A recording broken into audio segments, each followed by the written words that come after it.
Bismillahirrahmanirrahim. Hari ini kita akan melanjutkan bahasan kita pada pelajaran mata kuliah Tarikh Tasyri', ya, dan bahasan kita hari ini adalah tentang karakteristik fikih abad kedua Hijriah sampai abad keempat Hijriah.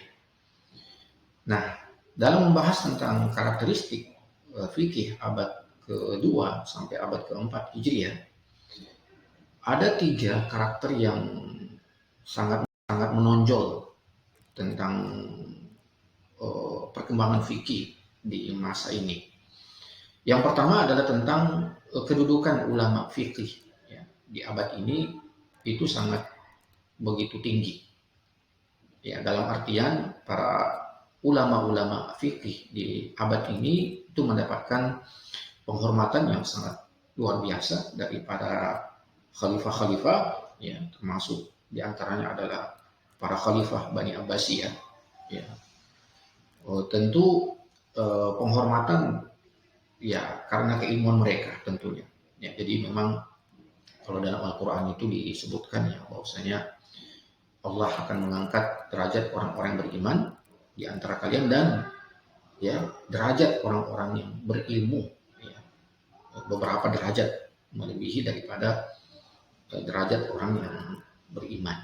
Ya, yarfa'illahu alladziina aamanu minkum walladziina utul ilma darajat. Nah, seperti itu dalilnya. Ya, jadi kedudukan ulama seperti misalnya Imam Abu Hanifah, Imam Malik, Imam Syafi'i, Imam Ahmad bin Hanbal, ada juga Imam Hasan Al-Basri, ada Al-Imam Al-Auza'i, ada Al-Imam Lais bin Sa'ad, ada Al-Imam Sufyan bin Uyainah, ada Sufyan As-Sauri, ada Ishaq bin Rahawai. Nah, ini semua adalah tokoh-tokoh ulama di abad kedua sampai abad keempat Hijriah yang tentu mereka mendapatkan kedudukan yang sangat tinggi, ya, dari para khalifah-khalifah. Ya, bahkan seperti misalnya Imam Malik bin Anas, beliau sampai diminta oleh salah seorang khalifah Bani Abbasiyah, yaitu Abu Ja'far Al-Mansur, khalifah yang kedua, ya, daripada khalifah Abbasiyah, itu meminta kepada Imam Malik bin Anas untuk menjadikan kitab beliau yang bernama Kitabul Muwatta itu untuk dijadikan sebagai kitab landasan hukum pemerintahan Bani Abbasiyah. Ya, tetapi beliau menolak, ya, karena beliau tentu melihat bahwa di sana ada juga tokoh-tokoh ulama yang tentu bisa saja berbeda pandangan, berbeda pendapat, ya, dalam beberapa fikih atau dalam beberapa hukum, ya, sehingga beliau menolak untuk menjadikan Kitabul Muwatta itu sebagai dasar hukum pemerintahan, ya, karena tentu beliau menghormati juga, ya, perkataan dari atau hukum, ya, yang datang dari para ulama fikih yang lain seperti Imam Syafi'i atau Imam Abi Hanifah, ya, atau imam-imam yang lain. Nah, jadi kedudukan ulama, ya, di abad kedua sampai abad keempat itu sangat spesial kalau kita bisa katakan seperti itu. Ya. Artinya mereka menjadi sumber rujukan, ya, ketika ada hal-hal yang para khalifah ingin pecahkan permasalahan hukum, maka mereka meminta fatwa kepada para ulama-ulama tersebut. Ya, jadi memang antara ulama dengan umara di abad kedua itu sangat bersinergi. Ya, mereka saling menguatkan, ya, antara satu dengan yang lainnya. Jadi ulama sebagai pemberi fatwa, ya, pada perkara-perkara hukum, ya, dalam pemerintahan, dan sementara para umara ketika itu adalah sebagai penjaga, ya, dan bahkan memberikan ruang yang sangat luas kepada para ulama-ulama tersebut untuk mengembangkan pengetahuan mereka. Nah, ini karakteristik yang pertama, ya, dari abad kedua sampai abad keempat Hijriah. Yang kedua itu adalah tentang rihlah dalam menuntut ilmu. Jadi di abad kedua sampai abad keempat ini perjalanan para ulama untuk menuntut ilmu, mengembangkan ilmu, ya, itu sangat luar biasa. Ya. Jadi kalau hari ini ya mungkin kita kenal dengan istilah literasi, kajian-kajian ilmu, artinya dalam bentuk jurnal-jurnal ilmiah atau artikel-artikel ilmiah. Nah, kalau di abad ke-2 dan 4 ini, jadi para ulama itu selain mereka melakukan rihlah, perjalanan untuk menuntut ilmu, mereka juga melakukan pengkajian-pengkajian daripada ilmu-ilmu yang sampai kepada mereka. Ya, hadis-hadis yang sampai kepada mereka, perkataan-perkataan yang sampai kepada mereka. Jadi betul-betul mereka teliti, ya, teliti tentang kebenaran daripada apa yang sampai kepada mereka itu. Ya, jadi di sini berkembang itu ilmu bagaimana istinbat al-ahkam syariah. Jadi di masa inilah, jadi abad kedua inilah, jadi sudah mulai ada pengklasifikasian tentang hadis-hadis yang sahih, hadis-hadis yang hasan, ya, di masa inilah, ya, sehingga apa yang sampai kepada kita dari mereka itu memang sudah melalui proses, ya, yang sangat panjang, ya, atau yang sangat teliti untuk bagaimana ilmu itu sampai kepada kita dengan bisa dipertanggungjawabkan. Ya, jadi seperti itu. Jadi mereka rela menuntut ilmu untuk mencari kebenaran daripada apa yang telah sampai kepada mereka. Ya, hadis yang telah sampai kepada mereka, jadi mereka tanya, ya, ke para ulama-ulama. Ya. Jadi kalau mereka sudah bertanya ke salah seorang ulama, mereka bertanya lagi ke ulama yang lain untuk memberikan kepastian akan keabsahan atau kesahihan daripada ilmu yang sampai kepada mereka itu. Nah, ini yang sangat begitu menonjol pada abad kedua sampai abad keempat Hijriah. Yang ketiga, tentang karakteristik daripada perkembangan fikih di abad kedua sampai abad keempat adalah bahwa pada abad kedua dan abad keempat ini terjadi, ya, perkembangan yang sangat besar dalam ilmu fikih, ilmu hukum, yaitu dengan ditandainya adalah hadirnya buku-buku hukum yang sungguh luar biasa. Ya, di antaranya adalah Kitabul Muwatta. Ya, ini kitab hukum yang pertama yang mengumpulkan hukum-hukum yang sangat banyak dalam kitab itu. Ya, tadi sudah saya ceritakan, ya, bagaimana kitab ini memiliki kedudukan yang sangat besar, ya, di kalangan para umara, ya, para pemimpin, para khalifah, ya, sampai Khalifah Abu Ja'far Al-Mansur itu meminta untuk menjadikan buku ini sebagai buku pedoman landasan hukum dalam pemerintahan Khilafah Abbasiyah, walaupun pada akhirnya Imam Malik menolak. Sama juga dengan Imam Syafi'i itu menulis sebuah kitab hukum yang beliau beri nama dengan Kitabul Ya, jadi memang pembukuan buku-buku fikih di abad kedua dan sampai abad keempat ini sangat besar. Ya, banyak ulama-ulama yang menulis, ya, buku-buku, ya, tentang hukum, ya, tentang fikih. Nah, ini 3 karakteristik yang sangat nampak, ya, daripada perkembangan fikih di abad kedua sampai abad keempat Hijriah. Nah, lalu kita masuk kepada landasan dari beberapa mazhab, ya. Jadi disinilah sebenarnya di abad kedua inilah lahir sebenarnya itu pokok-pokok atau inti-inti daripada pedoman setiap mazhab yang ada hari ini. Ya. Jadi setiap mazhab itu punya landasan, ya, membangun hukum di atasnya. Nah, kita akan berkenalan dengan, atau kita akan mengenalkan, ya, tentang landasan setiap mazhab yang ada, ya. Nanti kita akan juga sebutkan di akhir nanti beberapa mazhab yang pada akhirnya tidak tersebar, ya. Nah, kita akan memulai tentang landasan mazhab Imam Abi Hanifah. Ya, beliau ini saya tuliskan di sini lahir tahun 80 Hijriah, wafat tahun 150 Hijriah. Nah, di sini ada beberapa landasan mazhab beliau yang di atasnya inilah terbangun itu hukum-hukum di mazhab Abi Hanifah, ya. Yang pertama adalah Al-Qur'anul Karim, ya. Kemudian yang kedua adalah As-Sunnah An-Nabawiyah, ya. Kemudian ketiga adalah perkataan sahabat. Ya, jadi dari perkataan sahabat inilah Imam Abi Hanifah itu mengangkat atau mengambil banyak hukum. Ya. Jadi beliau menjadikan perkataan sahabat itu sebagai sumber hukum. Ya.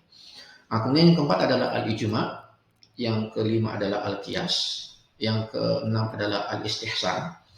Nah, al-istihsan ini artinya menganggap sesuatu itu baik ya. Misalnya pengumpulan Al-Quran dalam satu mushaf. Nah itu adalah contoh daripada al-istihsan. Ya, atau misalnya contoh yang lain ya, misalnya membangun menara masjid.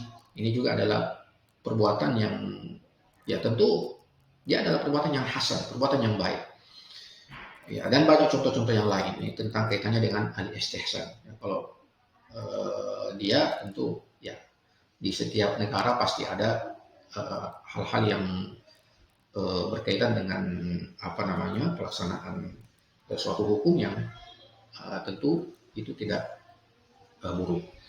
Ada juga al-hiyal asy-syar'iyyah. Nah, al-hiyal asy-syar'iyyah ini adalah suatu cara, suatu metode yang dia bukan sifatnya dusta atau bukan sifatnya bohong, tetapi dia ya benar ya.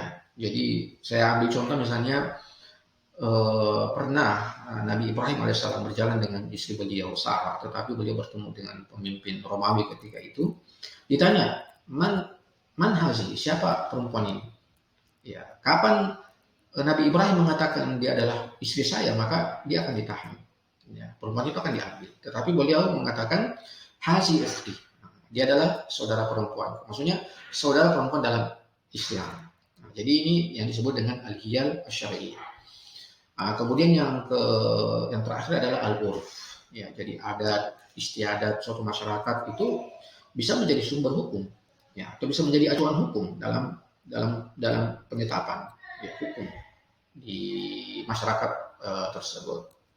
Nah ini beberapa landasan atau yang merupakan landasan daripada mazhab Imam Abi Hanifah yang di atasnya inilah terbangun mazhab beliau.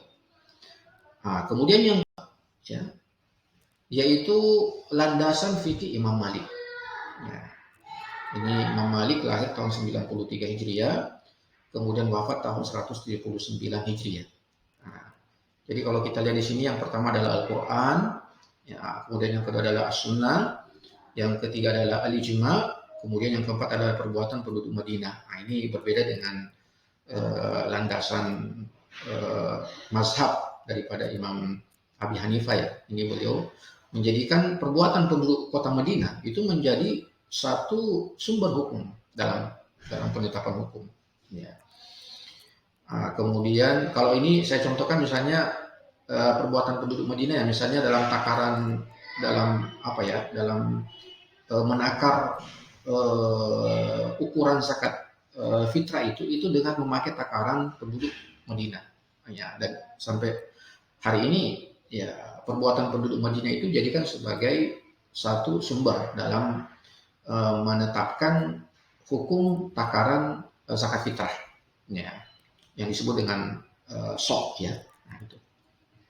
Nah, kemudian ada juga perkataan sahabat, ya, ini jadi sumber hukum ya perkataan para sahabat ya, karena memang sahabat itu salah satu hal yang kita yakini ya mereka tentu tidak berdusta ya dengan apa yang sampai kepada mereka. Nah, kemudian yang berikutnya adalah al-qiyas, lalu ada maslahat al-mursalah. Ya, maslahat al-mursalah ini misalnya tadi termasuk pembukuan Al-Quran itu termasuk maslahat mursalah. Karena kapan tidak dibukukan Al-Quran maka ya bisa jadi orang-orang yang tidak bisa membaca atau ya bisa jadi tidak akan sampai ke kita Al-Quran itu. Jadi dia ada suatu kemaslahatan yang sifatnya berkesinambungan, maslahat mursalah. Ada yang berikutnya adalah saddu zari'ah. Ya, saddu zari'ah ini adalah ya menutup celah untuk terjadinya penyimpangan atau menutup celah untuk terjadinya pelanggaran. Ya, nah ini tentu banyak contohnya. Kemudian ada al-istihsan, ya, masuk sama dengan Imam Abi Hanifah tadi. Kemudian yang berikutnya adalah al-urf. Nah ini semua landasan yang dijadikan sebagai acuan ya daripada Imam Malik untuk melahirkan hukum-hukum yang berkaitan dengan fikih.